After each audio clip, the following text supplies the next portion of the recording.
Good morning. Good morning. My name is Sharayla Haynes. I am the Community Partners Project Manager here at Frontier CTSI, or Clinical Translational Science Institute. We are based out of the University of Kansas, and our partner institutions are represented here as well. KU Lawrence, KU Salina, KU Wichita, K-State, Children's Mercy, St. Luke's, KCU, and I always forget one, UMKC. I'm trying to say in alphabetical order.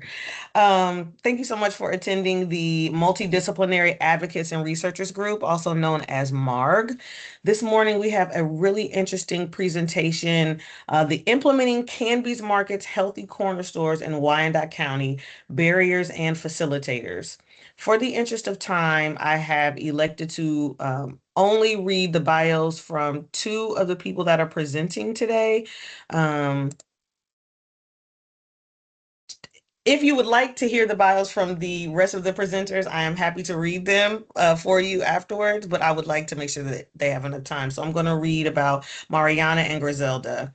So Mariana Ramirez is the director of the Juntos Center for Advancing Latino Health at the University of Kansas Medical Center here in KCK. Mariana has over a decade of experience working with medically under-resourced Latino populations, both in the U.S. and Mexico. She oversees a growing number of research projects and academic community partnerships with the ultimate aim of eliminating health disparities experienced by Latino communities.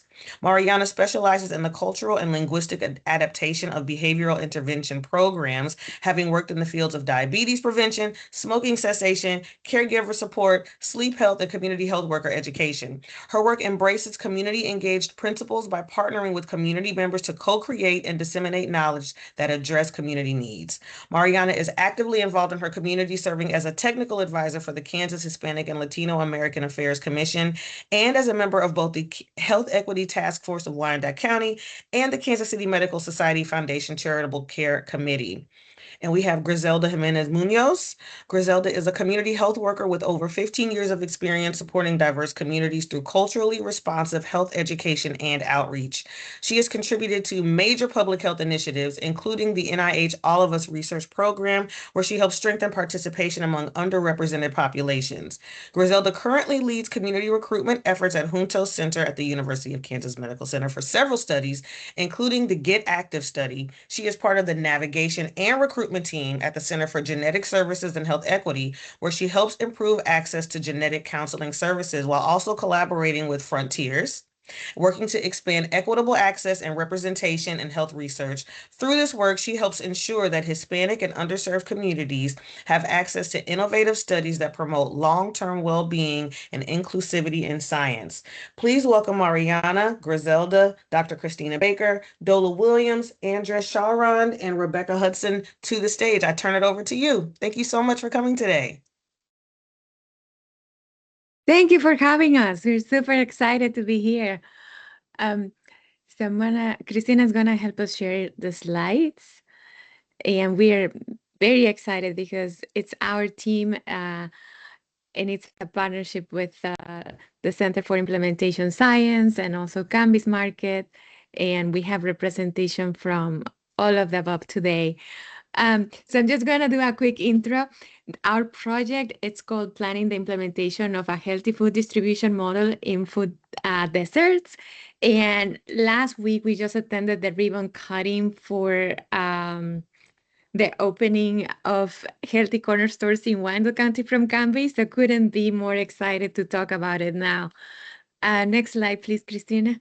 So we would like to thank uh, the community members, the small businesses, Canby's leadership who participated in this study. We're very grateful for Rebecca Hutson, Andres Chaurand, and Tom Puliman because they work all the way with us from thinking about the study through implementing every phase. And then also very thankful for Dola Williams, Griselda Jimenez, and Amber Adams, because they were key in facilitating crucial connections with community members, leaders, sites, and also thankful for the support of the COBRI grant, specifically the Community Engagement Core at the Cancer Center for Implementation Science. With their funding made this possible. Next slide, please. Thank you, Christina.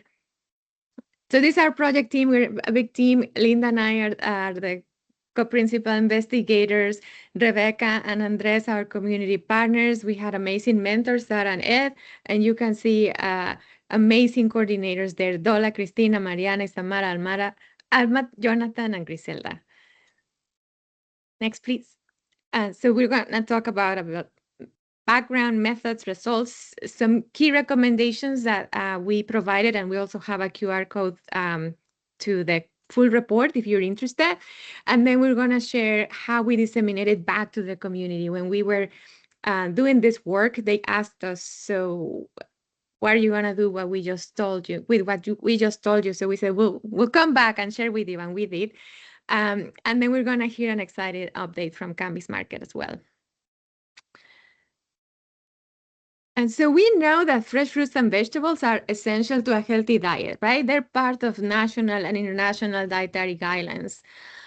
We also know that having access to them is critical in nutrition-related disparities, including obesity, diabetes, and hypertension. However, we know that there are structural barriers like a consolidated grocery industry, economic disadvantage, and residential segregation, which all of them contribute to the existence of food deserts that are also known as low-income, low-access areas.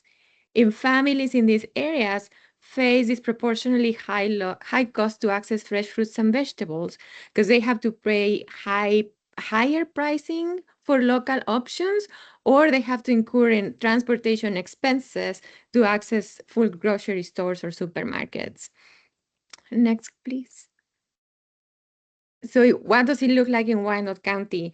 In our county, there are 12 census tracts where the poverty is high, and at least 100 households are more than half a mile from the nearest supermarket and do not have access to a vehicle. You can see on the map the orange areas, those are the 12 census tracts. And these census tracts are home to a significant number of Hispanic and African American residents. Current funding cuts to food assistance programs may also be exacerbating some of these nutrition-related health disparities. And Kanbe's Market, which you will learn more about during this presentation, it's a nonprofit oriented to food justice, and they've been operating for almost 10 years in the Kansas City, Missouri side, very successful with over 100 stores there. So last fall, they reached out to us because they were interested in expanding into Wyandotte County and wanted to partner on that. So that's what the presentation today is about the work we did together to inform their expansion to Wyandotte County. And now we're going to watch a short video to give you more background on what Kanbe's does. When I was growing up, there were corner stores, there were neighborhood markets everywhere. With the sense of community, they had a relationship with you. Those relationships with the neighborhood stores, that was some people's only way of surviving, really. They were living paycheck to paycheck, but they ran a tab. That's how they ate, that's how they survived. You might be poor, but you had dignity, and your parents instilled that into you. The community did. After the riots in 1968, the grocery stores, especially in the inner city, a lot of them were burned and they never came back. They weren't rebuilt. So now we have food insecurity here in the inner city. For decades, there have been limited options in my neighborhood to get fresh produce and vegetables. Food access is something that we can and should fix. Okay, we're going to 35th and Prospect. Kanbe's markets exist to fix a fixable problem. Eliminating food insecurity and eliminating food deserts.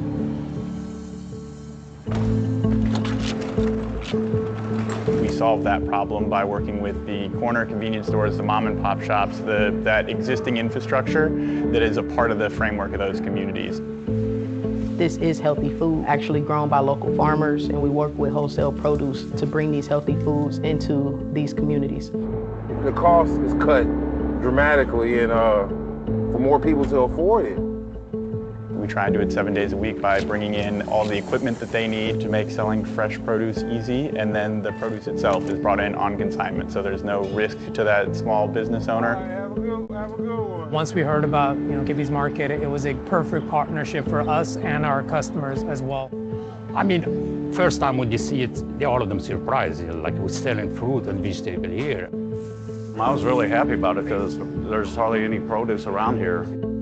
The biggest shocker is when they look and it was really, I could buy a tomato for like 49 cents instead of $1.50. When you sit there and you're taking their produce and their vegetables and you're restocking the shelf and you got people come and say, well, I thank you that this is here.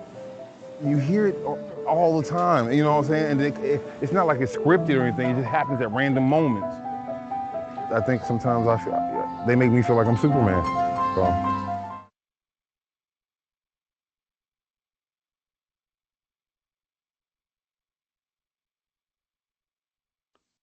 Alrighty.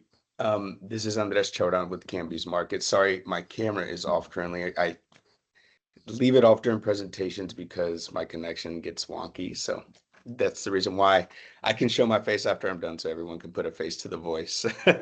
But thank you so much for letting me be here. Thank you so much to Juntos, Mariana, and team. They've been amazing. And so I'm super excited to talk a little bit more about Kanbe's Markets. That video is, it's amazing to see how far we've come since then. Even from the new trucks to new drivers, from our warehouse expanding, from the amount of food that we are receiving in our warehouse. Saying all this because I'm, I guess, out loud inviting you all to come to our warehouse and see our process, because I would love for you guys to get a real feel of what it's like and the hustle and bustle that's going on over in our warehouse. But I'm glad you were able to see that, because it really does tell a little bit of story about Kanbe's. So just from that, I just want to let you guys know Kanbe's Markets is a Kansas City-based nonprofit. We are focused on solving two problems at once. So food waste and food insecurity. Everything we do is really centered around creating more equitable and sustainable food system while investing directly into the communities that we serve. As you can see kind of in this photo, this is essentially kind of our model and how we operate. But what's really important is to understand that we don't have a food shortage problem. We have a distribution problem, and that's really what Kanbe's is tackling. Although we deal with food insecurity and food access, it's always funny because a lot of us internally are just like, well, we are, a logistics company. We are just trying to figure out logistically how to get and meet people where they are, right? And give them what they deserve. So, we have perfectly good food that's being thrown away, while many families, obviously don't have access to fresh and healthy options. So our work exists to bridge that gap, essentially. And I'll let you guys take a quick second to look at that photo to kind of understand the model, but I will go into depth a little bit about how we do that. All of our food we source goes through a triage system so we can maximize its use. And so that nothing goes to waste really is what our goal is as well. The goal is to ensure that every item is used at its highest possible value, from feeding people to supporting farms to returning nutrients back to the soil. So we have a tiered system, tier 1 and tier 2, tier 3, tier 4. When food comes from our wholesale companies, whether it's purchased or donated, it comes into that warehouse. And we have volunteers, 2 shifts of volunteers in the morning and in the afternoon. And when I tell you these people are working hard and the vibes in the morning are super upbeat and there's music playing, you just feel the community coming together. And really, seeing it firsthand every morning, walking into that really, lights a fire under me to make sure that we are continuing to do our work. So I also encourage you all, if ever you want some volunteer opportunities, come support some food. The Juntos ladies can tell you they came and experienced that and they did great. So props to you all. So tier 1 and tier 2 is the highest quality, or well, tier 1 is kind of the highest quality produce that directly goes into our healthy corner stores. Just below that is tier 2 food, still completely edible, gets distributed to over 60 community partners who are our donation partners. And we actually still have a waiting list right now, I believe over 25 on the waiting list. We are hoping this year to be able to open that up and be able to bring them in and serve more folks, because again, we work with so many donation partners both in Wyandotte County and Jackson County who have food pantries or have other means of getting produce out to the community. So they pick up from us. Sometimes we kind of customize their pallets. Some folks like shredded lettuce. Some people don't want shredded lettuce. Some people want bread. Some people want shelved items here and there. So we really try and talk to our community members and see what works best for the people that they are serving. So that is another way that we are getting produce out there. Tier 3 is can't be consumed by people, but we still have a purpose for it. So we support local farms and organizations through animal feed. And tier 4 ensures that that nothing ends up in landfills. So we compost tier 4 food. So it's truly a full circle model that we really try and really stay with. Next slide, please. So our long-term vision is really simple, but ambitious. So we really want every household to have access to fresh, affordable produce within a half-a-mile radius. We believe where you live should not determine access to healthy food, right? I think everyone can agree to that. And so one way we tackle that is through our healthy corner store model.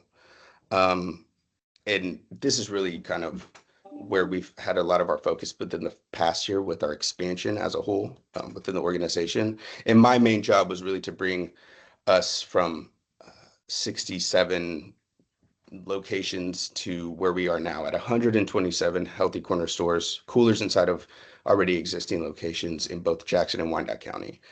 So we're really trying to tackle food access and again, meeting the community where they are.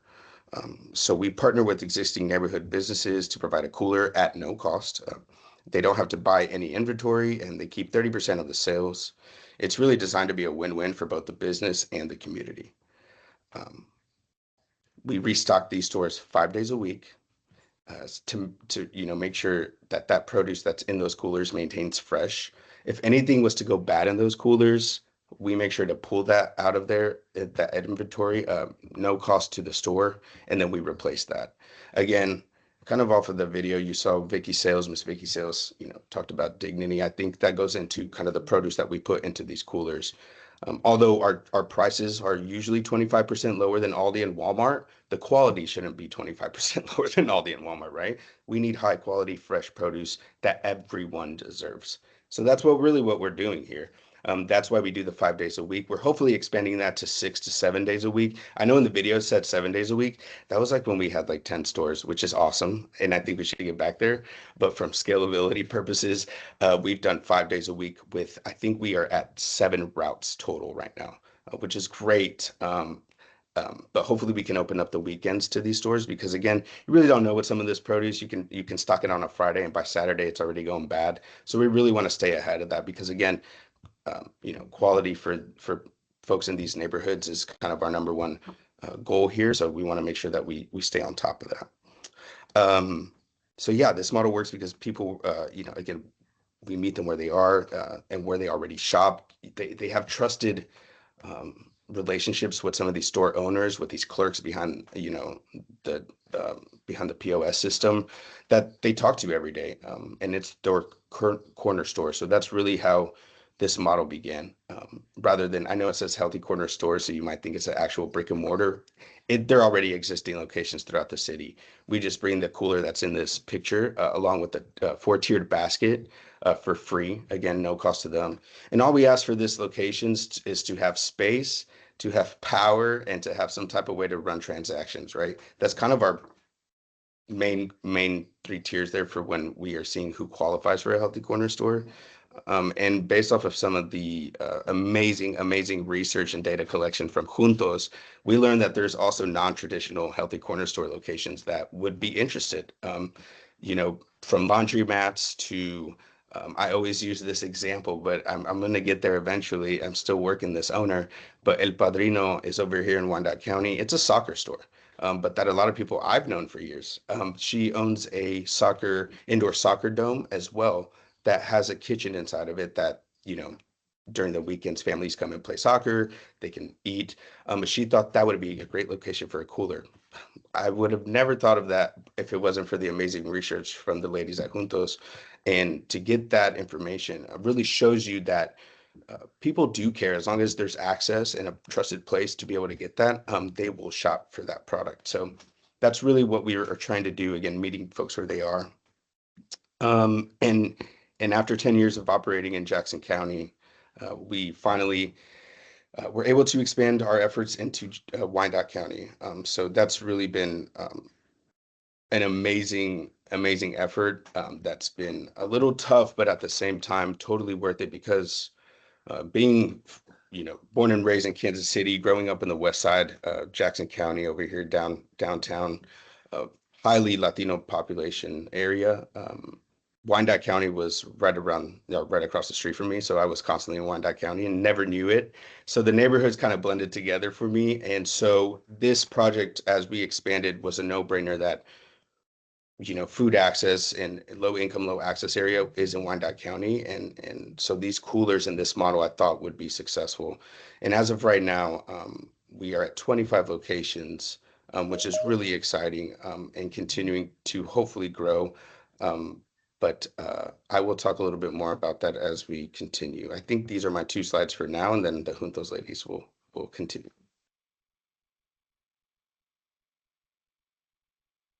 Thank you, Andre. So the main objective of this project, as Mariana mentioned, we have identified low income, low access areas in Wyandotte County, and then Kanbe's was looking to expand to Wyandotte County last fall. So we really wanted to go to the community, explore the barriers and facilitators to implement Kanbe's food markets during their expansion. So what would help facilitate, make this expansion successful, or what would hinder it? So what did we do and how did we do it? So we use a variety of methods. We went to the community and held focus groups, and we also surveyed them with community leaders and residents. And then we hosted interviews and surveys with small businesses in the community and Kanbe's leadership. So we hosted 3 focus groups in food desert areas, one in the Northeast, one in Coronado, and one in the Argentine area. We were able to partner with local organizations. So we hosted them at the library, churches, community centers with the help of our partner, as Mariana mentioned, Dola, who will be speaking later. Amber Williams and Griselda Jimenez helped us coordinate and recruit for those focus groups. And for the interviews, we interviewed small businesses that were identified in these focus groups. We interviewed 3 businesses in the Northeast area, 2 in the Coronado, and 1 in the Argentine area. We did have 2 interviews that were outside of the Lila areas, but they were identified as serving priority populations that would otherwise struggle to access fresh fruits and vegetables. We did have a convenience sample. So attendance for the focus groups was word of mouth, and through kind of recruitment strategies of residents, workers, faith-based leaders, community leaders, all with previous experience or interest in food access in Wyandotte County. As I mentioned, the small businesses we interviewed were identified in the focus groups. So we asked them to give us suggestions of trusted businesses, organizations that might be interested, and then we went to those for our small business interviews. We had 26 people attend the focus groups, and we did 10 interviews. We did 8 with small businesses and then 2 with Kanbe's leadership. Our focus groups were about an hour and our interviews were about 30 minutes, all with a set number of questions. However, that could, differ based on where the focus group went or where the interview went, with follow-up questions. To design our focus group guides and interview guides, we use the EPIS framework, which is an implementation science framework, exploration, preparation, implementation, and sustainment, looking at different factors such as innovation characteristics, outer context, so social political, environment, partnerships, and then organizational, so inner to the business. So a variety of different things that we were able to look at through this framework. And we used deduce to look at the qualitative analysis. Here, I'm going to leave this up for a second. You guys can all take a look at our demographic characteristics on the left. So on table 1, you're going to see the characteristics of our focus groups. And on the right, you'll see the demographic characteristics of the small business owners. One thing that really stuck out to us as a team when we came back to look at the data was the educational attainment. So we had a really high level of college graduate or more in both groups. So you'll say we have about 16 or 61% in our focus groups, and then 5 of our 8 business owners had college graduates. So that was just something that stuck out. But here you can kind of see the distribution of age, sex, race, ethnicity, language spoken, as well as I mentioned, we hosted one in Spanish, and then educational attainment. And so getting to the results, so what did we learn from these focus groups and these interviews? So we learned that community members and businesses said that demand of the fresh fruits and vegetables is very high in their community, while availability, accessibility, and affordability, so being able to afford those, is limited. Kanbe's was perceived as very beneficial for people in their community, especially for certain groups. SNAP participants, people with limited transportation, older adults, and people with limited capacity, so maybe not having big refrigerators or space to store the fresh fruits and vegetables, and those with limited budgets as well. Some of the strengths that we learned from the community that they thought would really help were the regular restocking schedule that Andres mentioned, so making sure that there are fresh fruits and vegetables, that the quality remains high. Also, the ability of Kanbe's to adapt that their selection to different neighborhoods. So they have a list and can kind of, there's variety and variability in what can be offered in the different locations, and the ability to buy per unit. So as opposed to going in and buying a bag of potatoes or a bag of apples, you can go in and buy one at a time, which was also perceived as a strength. It reduces costs and it makes them easier to keep at home as well as take home, especially for those taking public transportation or different transportation methods. And so a couple quotes from our groups are, I don't have a place to keep them, so no refrigerator, so I think smaller choices, I think that would work better. Again, going back to the smaller units and not having that space to store those fresh fruits and vegetables. And then another quote here, tailored towards the community, and it is in, so if it's in the Hispanic community, more stuff like tomatillos versus asparagus or eggplant or something. I don't know if it's in an Asian community, what works for that area. So again, these are the strengths that the community were able to identify from Kanbe's models. And with that, I'll go ahead and pass it off to Griselda.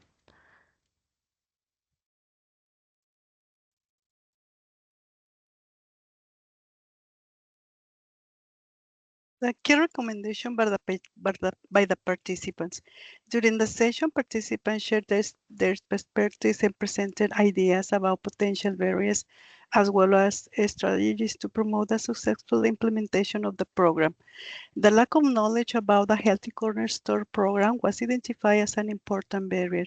A robust, sustained strategy that is bilingual and involves the community in a significant way will be fundamental for success. And inadequate signage and poor product placements in stores were identified as possible barriers. Strategies that were identified work alongside organizations and leaders that the community already knows and respects, and how the businesses help raise awareness of the program by speaking directly to their customers and sharing information on social media. Another strategy will be to have bilingual brochures, advertising, campaign letters on local voices, and signage on local bases. The next, please, Christina. Then we have some quotes from the participants, and they said, I think a balanced diet of fruits and vegetables is something natural in our culture, but other things with us over. Time, money, marketing, they give us an image that a hamburger is $1, $2 fast. And then they said coupons, advertisings, and then those trusted faces and voices in the community similar to the way we attack COVID.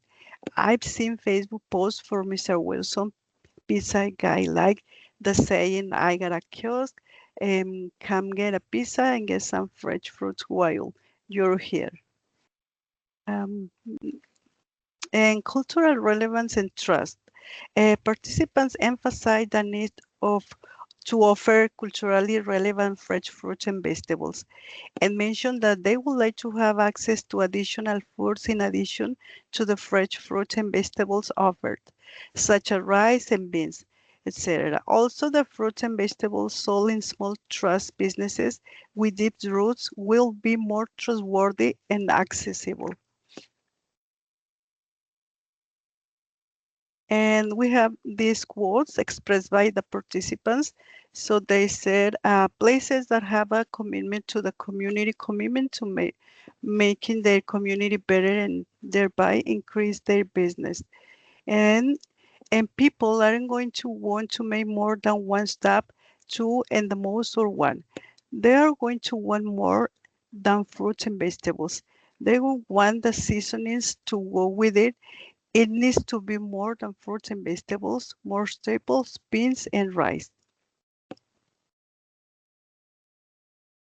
And we have the non-traditional size offer great potential. So community members identify several non-traditional sites with high foot traffic as promised size for health corner store partners, including laundromat, secondhand store, check cashing and money transfer center, stores with a wide variety of ethic and cultural and tailored products. And convenience extended store hours, proximity to bus stops, and participation in SNAP and WIC programs were the main facilitators found for the site.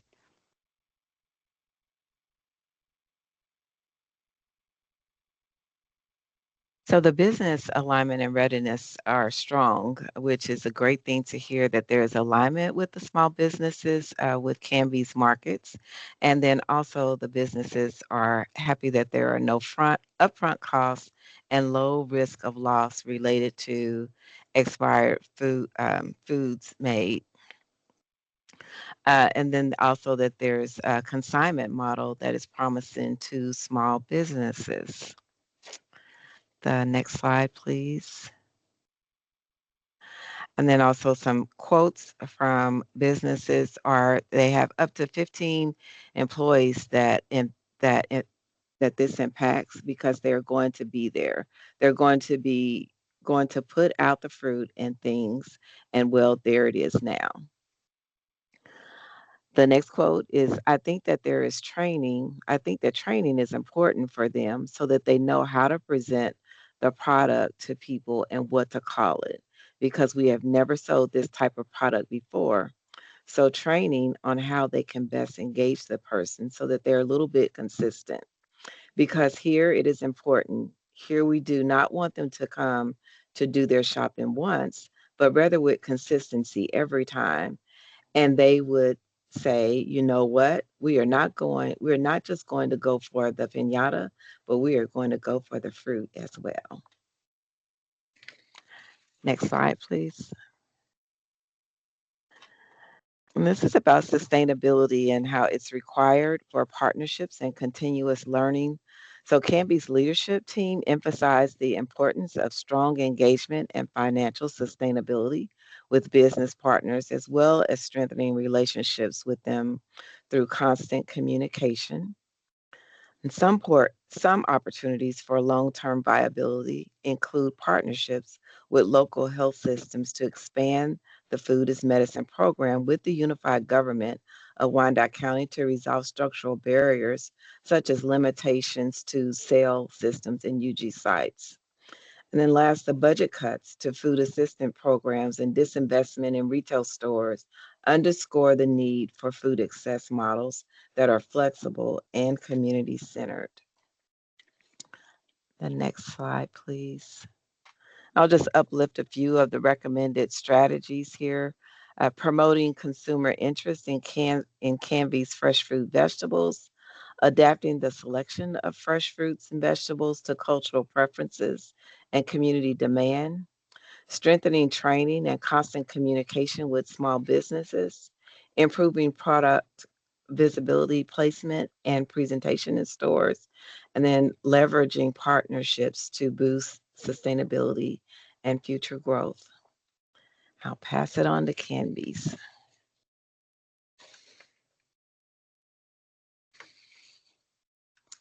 As soon as I complete this last slide. So dissemination back to the community. Community members were curious about the quality of produce. Community members were interested in participating in the expansion. And then we asked consumers for feedback about locations and produce through various methods, such as suggestion boxes.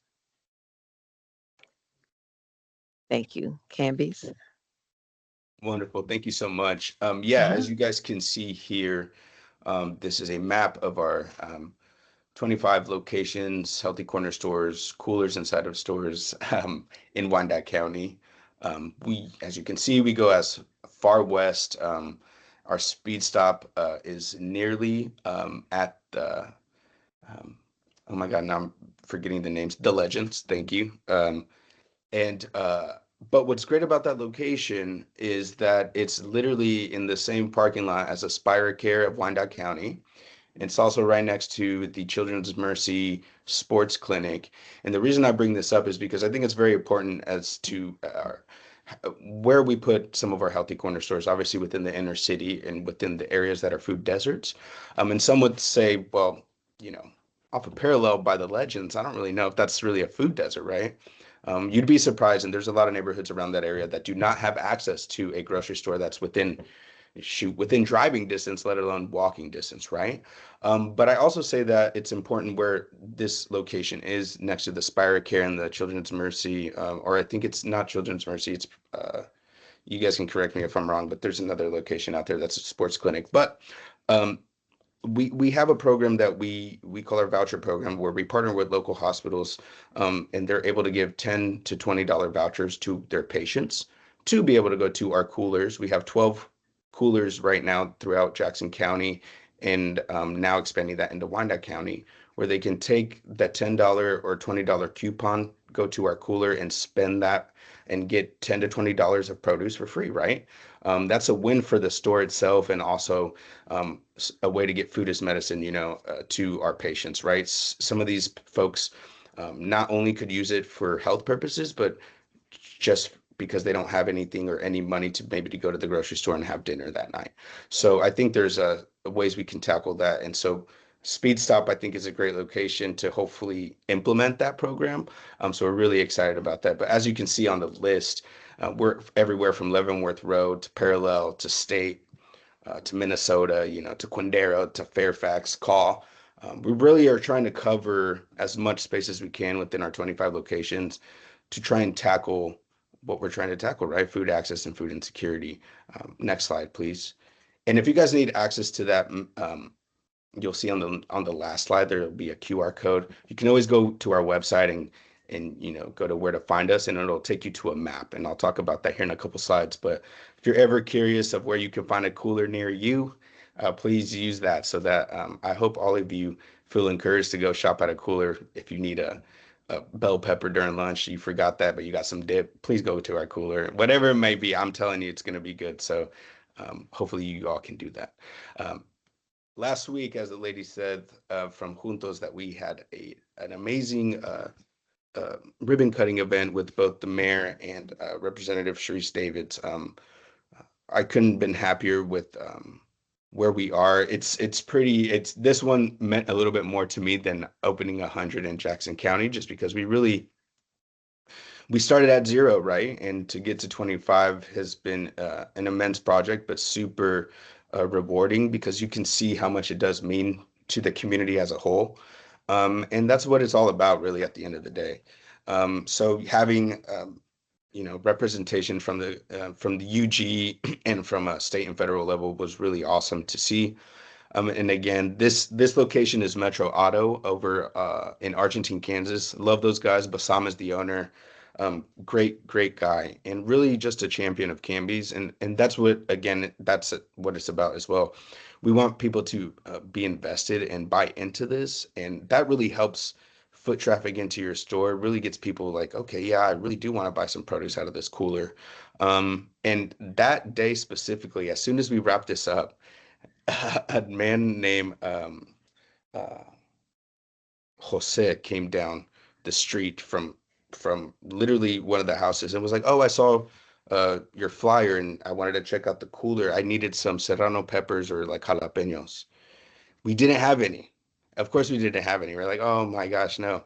But I talked to him. He was like, "Yeah, I think it'd be really great if you guys had those, options in this cooler, specifically in this neighborhood. That would, make sense." And the next day, there's serranos and jalapenos in that cooler, right? That's what we're about. We want to make sure that we are on top of it, and listening to the community, right? We want to make sure that uh, if they're telling us they want serranos, or if they're telling us they want cucumbers or they want watermelon, that if we're able to do that, we will do that, right? Because where we are, Canby's markets, as far as our size, we're able to kind of maneuver in that way, which is really, really nice because, again, we want to be there for the community in every way we can, and meet them where they are. So that was a great example in real time. As soon as we opened, did that, we're already getting feedback from the community, and that's what it's all about as well. Next slide.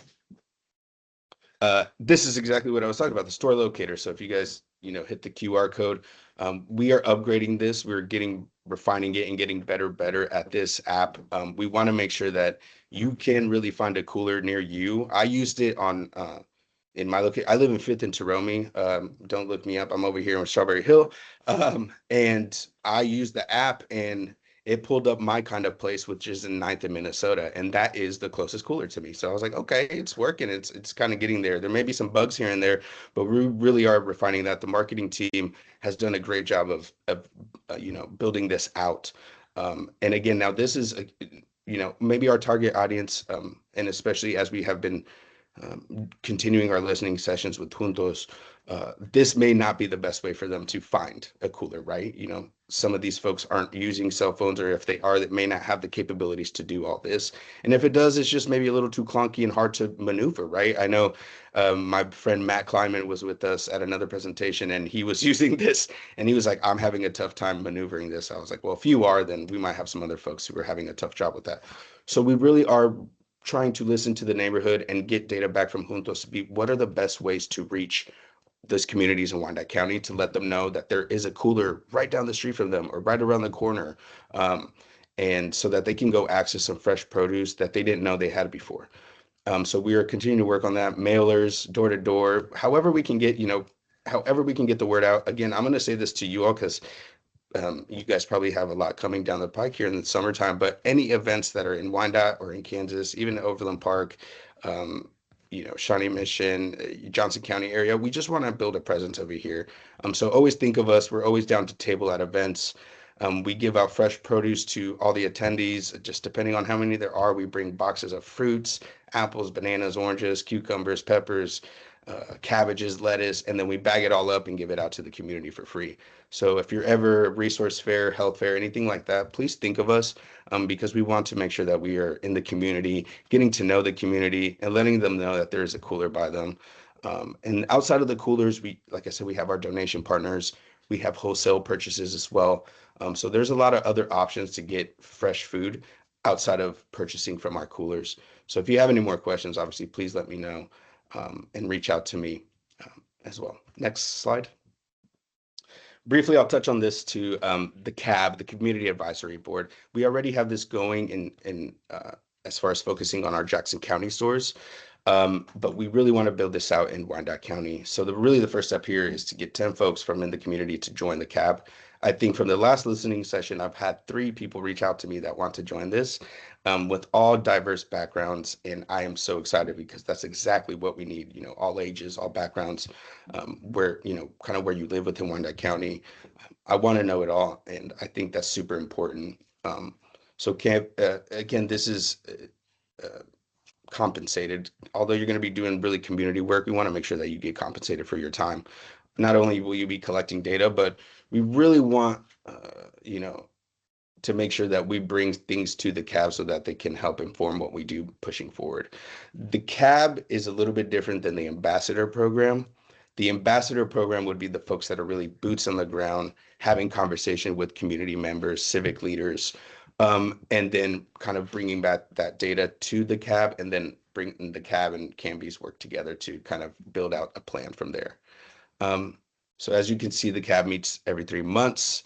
We're actually on the Jackson County side, cab will be meeting April 30th to go over some new stuff. And I think I will be presenting that, you know, hey, we're going to be doing this in Wyandotte County. So what are some goals and what are some tactics that we can use to really be successful with that? It pretty much lays out everything on here. I really just wanted to highlight that the ambassador program is not a marketing tool. It's really a listening board for the community. We really are trying to make this model around food, getting people together at a table around food, having discussion around food. What are the barriers to access of food, you know? And I think creating that type of model and that kind of culture will really create trust within our community. And I really want this to, you know, be successful, of course, and to grow from 10 to 15 to 20 to 30 to 40 ambassadors that are out in the community that know their corner stores, that know the owners really well, that know community members, that shop at that store really well, so that we are continuing to get better and better and meet the community where they are. Because again, we are not the answer. We aren't the end all be all. We aren't a grocery store, but we are a piece of the puzzle. And I think we can get better at it. And it's showing so far that people are kind of trusting the process. So hopefully we can continue that efforts in Wyandotte County and really be another resource for the community as we continue to move forward. And I think that's it, unless there's one more slide. Can't remember. There you go. Thank you all so much. Appreciate it. Wow, thank you. Thank all of you. I think even all of you being on this presentation is such an example of community and collaboration, just being able to come together. Who's going to go first? Who's going to take this slide? I appreciate it. I did have one question about, and I like to ask this question often. What were some of the barriers that you encountered in getting into Wyandotte County? I know that you used the wonderful team at Juntos. They are amazing. Were there barriers? I would love to hear from either Andres or Mariana or maybe even Christina on what that looked like as far as getting, because you're doing implementation science, right? So you're doing actual science. What were those barriers? I think initially for us, I'm not Juntos, sorry, for Kanbe's. For Kanbe's, initially was, you know, how we go into it was just seeing, okay, where are the food deserts within Wyandotte County? Where are the actual physical grocery stores within Wyandotte County? And then seeing the surrounding neighborhoods. I think the main barrier for me wasn't seeing that clearly that was an issue and that we needed to be here, but really it was just gaining the trust of the community. I did not want to enter Wyandotte County and just say, here we are, Kanbe's Markets, you know, we got coolers, you know, don't you know about us from Jack? No, that's not the right approach. So I think the biggest challenge was just making sure that we talk to the right folks within the community, within UG, within other nonprofits to say, hey, you know, where are the places that you think we should be at? You know, and is this the right model? Is this something that would actually be successful? And that's really why we wanted to bring in Juntos, because we knew they were experts in gathering that information. But then they're so tapped into Wyandotte County. Obviously, Wyandotte County has a big Latino population, but also a huge African-American population too. So making sure that we are, you know, really involving everyone at the table to make sure that our approach was correct, I think was our biggest challenge. But once we kind of tapped in, it's grown from there. But I think the one thing we did miss, because expansion was such a focus, it was Andres, get 25 stores, get there, you know, go, that we missed the marketing part, right? We missed the introduction to, hey, folks, this is Kanbe's Markets, this is who we are. We'd love to hopefully bring this model to your neighborhood. But that's what we're working on right now, which is really, really exciting. And I think hopefully we can just let folks know that, you know, now that we are here, how can we be of help and a resource?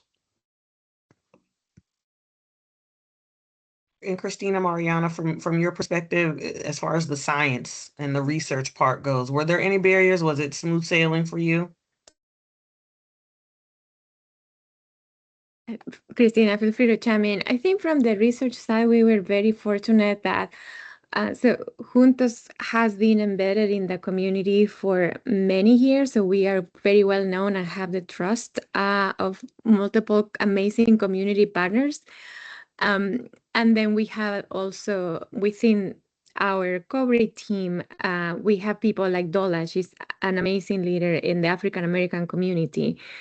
So those relationships were key to letting us go into spaces with trust and people really opening up and being very honest. There's a lot of mistrust with all the closure of grocery stores in Wyandotte County, the disinvestment in specific neighborhoods. So sometimes those are not easy topics to talk with like researchers, but because we have community leaders that are trusted and are part of the community, that wasn't a barrier really. I don't know, like Christina, is there something you want to share? I can speak a little bit more on the interview side, so going out to the businesses. One of the things that we did see kind of as a barrier and we heard was, people identify different organizations in the community, but they might not have a point of sale system, which is needed for Kanbe's. So there were a few locations that we identified in the research process from the focus groups. We wanted to go interview them, but they just don't have the infrastructure to help implement it. However, the great thing about research, we were able to collect that information, report it back to Kanbe, say, these were still identified. They might not have the infrastructure yet, but put them on the radar. So that was just kind of one of the barriers thinking about interviewing small businesses in Wyandotte County and collecting that data.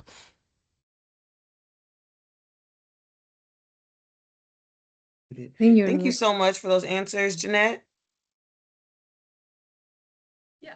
First of all, I'm so excited to see this work. In my previous role at Advent Health, I oversaw our community health needs assessment and our community health plan implementation. And this is one of the initiatives we were working on. We're actually working very closely with the Dot Mobile Grocer, trying to get that up and going. And we kept talking about, would Kanbe's be a solution? And what you were in Wyandotte County. So anyway, and I was curious if you have been having any conversations with not-for-profit hospitals, because how this might fit in with some of the implementation strategies they may have. They may be possible partner alignment. So 100%. Thank you so much, Janet. Yeah, I think we've had multiple discussions and that's growing. I know with KU Med, we finally just put a cooler last week, I believe. So that the students can get discounted produce there. And I think there's the best thing about us, I think, is there's different ways that we can create that partnership, what works for said place. I know Ottawa University, we just visited them last week at their Overland Park campus. They have a lot of nursing students, single mothers, nursing students, people who need access to fresh produce that may not have that right now, or that's a barrier. We're a perfect fit for that. But what is the best way for us to do that? Is it a cooler there, or is it wholesale purchasing from us and we go deliver that to you? Is it, the model that I think KU or that, Boys and Girls Club has is that we put a cooler at their location. They purchase from us wholesale. So we fill up the cooler, it's fresh produce, and then they give out that produce to their families how they see fit, right? That's totally on them, but we make sure that that's stocked fresh daily. Obviously they're purchasing that us, but at a much lower rate than they would at a, Costco or Restaurant Depot or whatever it may be. But yeah, I think the hospitals are very important. And now that we are, as a whole organization, diving into food as medicine and really trying to figure medically tailored meals, I think there's going to be so many more doors to open up, especially with the hospitals, nonprofit hospitals. Again, any way that in my ideal world, we would just be able to figure out ways to do this immediately. We just need to make sure there's an infrastructure so that we're successful, but we're getting there. We're kind of growing rapidly, but if you guys have any other partnerships like this that you think would be beneficial for us, we are all ears. So I just think it might be interesting to even talk to the director over like at Advent Health, that's where I was, about is there a way maybe they can be able to help support you financially or partner in other ways? Because I know that's exactly, when I was in that role, that's exactly what we were looking for, is ways to be able to find folks that are doing the work and be able to support that. So just a suggestion you might consider. I will definitely consider that. And I'd be happy to make an introduction if you need that. Yes, we'll talk after this. I'll get your information. Okay. Thank you Sounds so good. much. Yeah. You bet. And Andres, one last question for you. Absolutely. Your cab, how do people apply for the cab if Thank they're you. interested in that? Great question. Thank you so much. Yeah. My email, it's Andres, Andres, at canbesmarkets.org. I can throw it in the chat as well. Sorry, I forget we can do that, so I'll do that as well. But reaching out to me via email, I can throw in my phone as well if you want to reach and give me a call. We haven't started the actual gathering of folks for CAB, but we are getting the list of people going so that once we have a cohort of 10, or even if we started with 5, I just want to make sure we have those people ready, and then we will get everyone together. It's really exciting because, I mean, there seems to be a lot of momentum underneath this that people were, oh, a cab, oh, ambassadors, oh, yeah, sign me up. I love that. Yeah, that's exactly what we need, that enthusiasm and folks that want to just kind of gather and around food access, and then learn a little bit more while also trying to make an impact. I think that's an ideal candidate, right? You know, so And is yes. there a flyer? Is there something that you're reaching out that I could share with my networks? I have I two will. specific people in mind I'm thinking about. Thank you. Yes, I will get that to you. Marketing team is finishing up something for us. Okay. But yeah, this is very just like, it really kind of started like once we had the listening sessions, like, oh, you know what? Now that we really are building a presence here, we need to develop a community advisory board so that we can just be better, right? And get the right stuff to the community. If anyone's going to know better, it's people who live within Wyandotte County, who have lived in Wyandotte County, who live, breathe in Wyco. You know what I mean? So that's what we want. Yeah. Yeah. I'm thinking about our food is medicine program here at KU with Marissa Love. I know she's already connected to Canby's, but I don't know if she knows about the cab and her community access. So I know I'm our already I sorry. love her. I know our colleague Tom loves Dr. Love, and they've already have that connection. So yes, we'll bring her onto the cab, or she has any suggestions for anyone else, for sure. Thank you. Thank you again. I appreciate everyone being on and staying after. I didn't want to cut off if there were questions. It I don't is have a 10:08.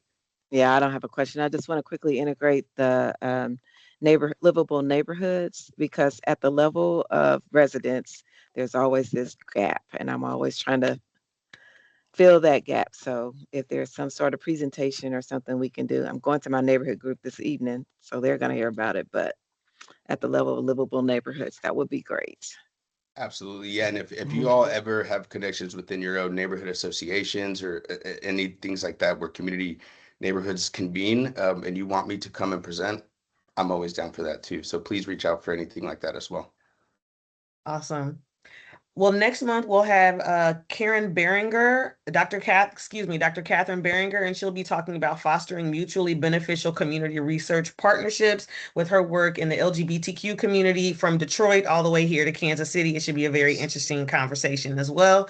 Thank you. Have a wonderful day and a wonderful weekend. Sharayla, before you leave, can you just tell me really quickly, so I don't have to look it up, which day is it next month? Next month is such a special time, right? As commencement and all this stuff is happening. So when does the actual date fall that Catherine's going to be here? May 21st. Okay, I'll be in Costa Rica. Okay, I'll watch the report. You're a show off, Melinda. No, you know how hard it is to teach a study abroad course. If you don't know that, you should. You are responsible then for KU students 24 hours a day in a foreign country, and you got to get them there and back safely. But yes, that's what I'll be doing. So I knew Catherine was coming, but I didn't know the date. So thank you. Yeah, and it'll be on YouTube just like all of our other presentations, so you can watch it after. I'll have time in the summer when I come back. So thank you. Perfect. Thank you, everyone. Thank you for this. Bye-bye. Thank you. Bye.